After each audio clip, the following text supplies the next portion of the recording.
করলা নদীর উপর ডাম্পিং গ্রাউন্ডে পরিণত হয়েছে, প্রশাসন উদাসীন। শহরের মধ্য দিয়ে বয়ে যাওয়া করলা নদী একটি উপনদী, এখন ডাম্পিং গ্রাউন্ডে পরিণত হয়েছে। স্থানীয়দের অভিযোগ, প্রশাসনের উদাসীনতার কারণেই এই পরিস্থিতি তৈরি হয়েছে। নদীর ধারে বসবাসকারীরা জানান, দীর্ঘদিন ধরে এই নদীতে শহরের বিভিন্ন প্রান্ত থেকে আবর্জনা ফেলা হচ্ছে। এর ফলে নদীটি এখন প্রায় ভরে গেছে।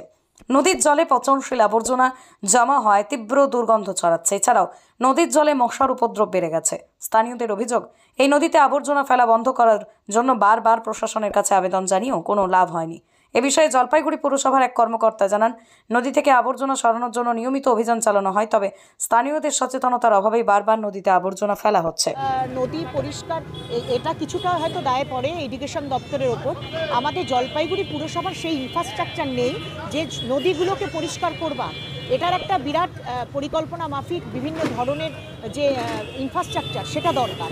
তবুও আমাদের পুরসভার তরফ থেকে কিন্তু করলা নদী সংস্কার মাঝে মাঝেই আমরা লোক নামিয়ে নৌকো দিয়ে আমাদের করলা নদী যেভাবে পরিষ্কার করা হয়, ধরধরা ব্রিজ যদি অপরিষ্কার থাকে নিশ্চয়ই আমরা ইরিগেশন দপ্তরকেও জানাবো এবং আমাদের তরফ থেকেও যেটুকু করবার আমাদের সামর্থ্য অনুযায়ী আমরা নিশ্চয়ই দেখে নেব। সেটা ইরিগেশন দপ্তরের সঙ্গে কথা বলবো, যদি ড্রেজিং করার প্রয়োজন হয় নিশ্চয়ই ওনারা করবেন, আমরা নিশ্চয়ই আবেদন করবো সেই দপ্তরে।